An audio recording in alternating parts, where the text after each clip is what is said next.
हर रोज एक नई कहानी देखने के लिए चैनल को सब्सक्राइब करें और बेल आइकन दबाना ना भूलें।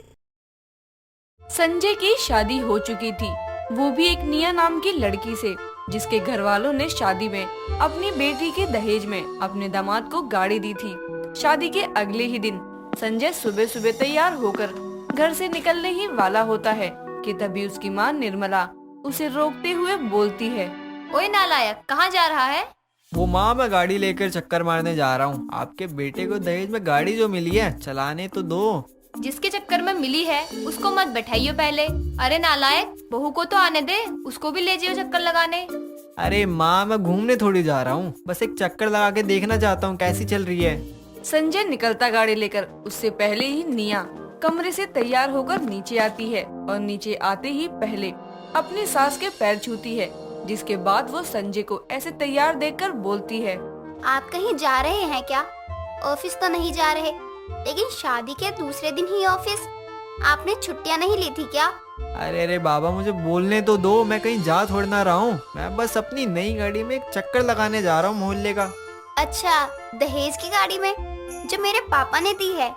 हाँ बहू, दहेज की गाड़ी में, क्योंकि उससे पहले हमारे पास कोई गाड़ी नहीं थी। अब तू आ गई है तो जा, तू भी शेयर करके आ इसके साथ। हाँ माँ जी, वैसे भी पापा मुझे रोज सुबह सैर पर लेके जाते थे, और ये वैसे ही दहेज की गाड़ी मेरे पापा ने दी है, तो मैं तो जाऊंगी। माँ जी, आप भी चलिए ना। नहीं बहू, मेरे दहेज की गाड़ी नहीं है ना, तेरे दहेज की है, तो तू जा। जा संजय, निया बहू को भी ले जा। संजय निया को लेकर अपनी गाड़ी में सैर करने के लिए निकल जाता है और जैसे ही संजय कार लेकर मोहल्ले से बाहर निकलता है, उसका एक दोस्त नमन उसे बाइक पर दिखता है, जिस पर संजय गाड़ी रोककर उतरकर अपने दोस्त नमन से गले लग के बोलता है, अरे नमन भाई, कैसा है? साले बड़े टाइम बाद दिखा, मेरी शादी में भी नहीं आया तू। भाई गया होता गांव किसी काम से, माफ करना तेरी शादी में नहीं आ पाया। लेकिन भाई शादी के बाद तो तेरे ठाट पाट बदल गए, गाड़ी ले ली, मस्त लग रही है भाई, कलर भी बहुत प्यारा है। हाँ भाई। नमन की ये बात सुनकर निया गाड़ी से बाहर आती है और बोलती है, ली नहीं है इन्होंने गाड़ी, दहेज में मिली है, मेरे पापा ने दी है। अरे भाभी जी है क्या? नमस्ते भाभी जी। नमस्ते देवर जी। अच्छा, तो ये गाड़ी आपके पापा ने दी है दहेज में। सही है संजय भाई, दहेज में गाड़ी मिल गई, और क्या चाहिए।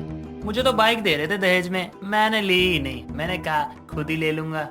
अच्छा भाई, ठीक है, चलता हूँ। संजय इतना बोलकर गाड़ी में बैठ जाता है और निया भी उसी समय गाड़ी में बैठ जाती है और संजय चुपचाप अब कहीं और ना जाकर सीधा घर की ओर गाड़ी वापस लेकर मुड़ जाता है और दोनों घर आ जाते हैं।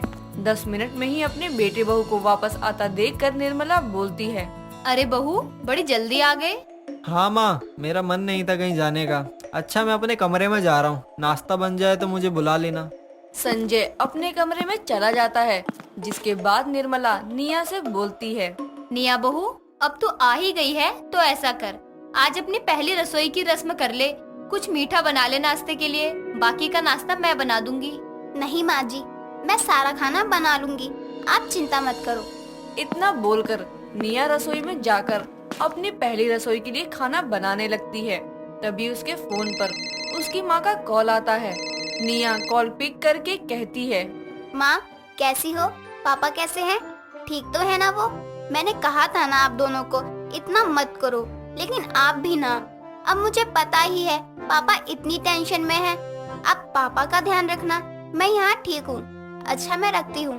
फोन रखते हुए निया की आंखों में आंसू होते हैं और वो अपनी शादी से पहले के दिन के बारे में सोचती है, जब संजय से रिश्ता होने के बाद शादी के एक हफ्ते पहले एक शाम संजय और निर्मला उनके घर आए थे और वहाँ उन्होंने निया के माता पिता से बोला था, पापा, वो हमें दहेज में एक गाड़ी चाहिए।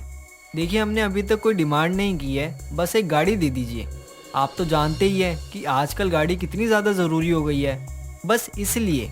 और आपके पास भी तो एक गाड़ी है, तो आपको अच्छा लगेगा कि आपका होने वाला दामाद आपके पास ऐसे आए बिना गाड़ी के, और आपकी बेटी को बसों में, रिक्शों में धक्के खिलाकर लेकर आएगा। पर संजय, आप इस वक्त ये बोल रहे हैं जब शादी को एक हफ्ता बचा है, सभी रिश्तेदारों को न्योता जा चुका है। इस वक्त कहाँ से आएंगे पापा के पास पैसे? और पापा की गाड़ी उन्होंने कई साल मेहनत करके पैसे जोड़ के ली थी। बहू, बेटी के लिए एक बाप कुछ भी कर सकता है, और तुम क्यों चिंता कर रही हो इस बात की? तुम्हारे पापा को बोलने दो। निया के पापा उसके ससुराल वालों की इस डिमांड के लिए मान जाते हैं, जिसके बाद वो शादी से पहले अपनी खुद की गाड़ी बेचकर और कुछ कर्जा लेकर एक ब्रांड न्यू स्टाइल की गाड़ी अपने दामाद को दहेज में दे देते हैं। मेरे पापा को अपनी गाड़ी बेचनी पड़ी इस दहेज की गाड़ी की वजह से। इसलिए अब मैं आप लोगों को हर पल याद दिलाऊंगी कि ये दहेज की गाड़ी है। निया खाना बनाकर सबको नाश्ते के लिए बुलाती है और सबको नाश्ता करवाती है। अब ऐसे ही दिन गुजरने लगते हैं। एक शाम निर्मला और संजय हॉल में बैठे चाय पी रहे थे। तभी निर्मला की पड़ोसन मंगला उसके घर आती है और बोलती है, अरे निर्मला, कैसी है? अरे मंगला बहन, तुम कब आई गांव से? बताओ, मेरी सबसे खास पड़ोसन ने मेरे बेटे की शादी मिस कर दी। पता है मैंने कितना याद किया था तुम्हें हर रस्म में। नमस्ते मंगला आंटी, कैसी हो? नमस्ते बेटा। अरे निर्मला, क्या ही बताऊं, घर के सारे काम देखने पड़ते हैं। गांव में एक जमीन का मामला था, उसके लिए जाना पड़ा था। खैर, ये बाहर गाड़ी किसकी खड़ी है तेरे घर के आगे? मुझे अंदर आने में परेशानी हुई। अच्छा, वो आंटी हमारी गाड़ी है, मैंने गलत खड़ी कर दी होगी शायद, अभी ठीक कर दूंगा। अरे वाह बेटा, गाड़ी ले ली, सही है। ऐसे ही तरक्की करो, खूब आगे बढ़ो। इतने में निया रसोई से चाय का कप लेकर बाहर आती है और मंगला से बोलती है, नमस्ते आंटी जी, मैं संजय की पत्नी निया, और वो गाड़ी जो आपने बाहर देखी वो इनको दहेज में मिली है, मेरे पापा ने दी है। अच्छा, ये लीजिए चाय। मुझे रसोई में आपके आने की आवाज आई तो मैं चाय भी ले आई साथ ही। अरे वाह बहू, बहुत अच्छा किया। सच में निर्मला, बहू तो बहुत सुंदर लाई है और बहुत जिम्मेदार भी है। लेकिन ये बता, तू तो हमेशा बोलती थी कि तू कभी दहेज नहीं लेगी, ये दहेज में गाड़ी क्यों ली? वो मंगला बहन, बहू के लिए ही ली। अब शादी के बाद इनको कहीं आना जाना हो तो हमारी तरह बस के धक्के तो ना खाए। खैर, आप ये छोड़ो, ये बताओ गांव में सब कैसा है? सब ठीक है। निया निर्मला को बात बदलते देखकर वहाँ से चली जाती है। कुछ देर में मंगला भी चली जाती है और संजय भी घर से कहीं बाहर चला जाता है गाड़ी लेकर। और जब वो कुछ घंटों बाद घर आता है तो परेशान होकर सोफे पर बैठ जाता है। ये देखकर निर्मला निया से बोलती है, बहू, जरा संजय के लिए पानी ले आ। क्या हुआ बेटा, तू परेशान है? संजय कुछ बोलता इससे पहले निया पानी लेकर आती है और उसको ऐसे परेशान देखकर बोलती है, ये लीजिए पानी। और आप परेशान क्यों हैं? कहाँ गए थे आप गाड़ी लेकर? बस निया, क्या गाड़ी लेकर कहाँ गया था तुम्हें बताऊंगा क्या? अब कहीं भी जाऊंगा तो। और आज तुम्हारे कारण मेरी बेइज्जती हुई है मेरे दोस्तों के सामने। बहू के कारण? लेकिन क्यों संजय? इसने उस दिन नमन के सामने ये कहा था कि ये दहेज की गाड़ी है, तो आज जब मैं अपने दोस्तों के साथ गया था तो नमन भी था वहाँ पे, तो उसने सबको बता दिया कि ये गाड़ी मैंने दहेज में ली है, जिस वजह से सारे लोग मेरे को ताने मारने लग गए कि खुद कमा के नहीं ले सकता था। तो गलत क्या कहा मैंने? दहेज की गाड़ी है तो दहेज की ही गाड़ी बोलूंगी ना। हाँ बहू, हमें पता है कि दहेज की है, लेकिन तू हर किसी के सामने क्यों बोलती रहती है? मंगला को भी बताया तूने कि ये गाड़ी दहेज की है। क्योंकि दहेज की गाड़ी है माँ जी, संजय के पैसे नहीं लगे उसमें। अगर उनकी खुद की गाड़ी होती तब तो तय करके सबको गर्व से बताते कि मैंने गाड़ी ली है। तो दहेज की गाड़ी के लिए भी ऐसे गर्व से बोले क्यों? नहीं बोल सकते ना, क्योंकि दहेज की गाड़ी लेने में शर्म नहीं आती, लेकिन बताने में आती है। लिखवा लूं उस पर आगे कि दहेज की गाड़ी है? ऐसा कर सकते हैं तो कर लीजिए, क्योंकि उस गाड़ी पर मेरे पापा का पैसा लगा है।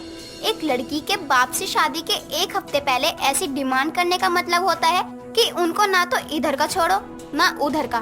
अरे मेरे पापा ने अपनी शादी में दहेज नहीं लिया था, उन्होंने मेरी माँ को सारी खुशियाँ खुद के दम पर दी हैं। निया की ये सारी बातें मंगला सुन लेती है, जो उस वक्त दोबारा किसी काम से आती है, और वो ये सब सुनकर बोलती है, निर्मला बहुत सही कह रही है। अरे शादी जिंदगी की बहुत बड़ी जिम्मेदारी होती है। अगर आप एक नई जिंदगी किसी के साथ शुरू करते हैं, उसको खुशियाँ देने का काम आपका होता है। अगर शादी के बाद भी माँ बाप ही अपनी बेटी की खुशियों का ख्याल रखे, तो वो क्यों अपनी बेटी एक अनजान के हाथों सौंपे? मेरे पापा ने अपनी मेहनत की कमाई की गाड़ी बेची, आपको ये गाड़ी भीख में देने के लिए, अपनी बेटी की खुशियों के लिए, और मेरे लिए दहेज भीख ही है। इस बात पर अगर आप मुझे इस घर से निकाल भी देंगे तो मुझे कोई दुख नहीं है। मंगला और निया की बातें सुनकर संजय और निर्मला को अपनी गलती पर पछतावा होता है। संजय अपने ससुर को उनकी गाड़ी लौटा देता है और उनसे वादा करता है कि अब वो अपनी मेहनत की कमाई से गाड़ी लेकर उसमें निया को लेकर आएगा। दोस्तों, अगर आपको ये कहानी पसंद आई तो इसे लाइक करें, शेयर करें और कमेंट करके बताएं कि कहानी में आपको सबसे अच्छा क्या लगा।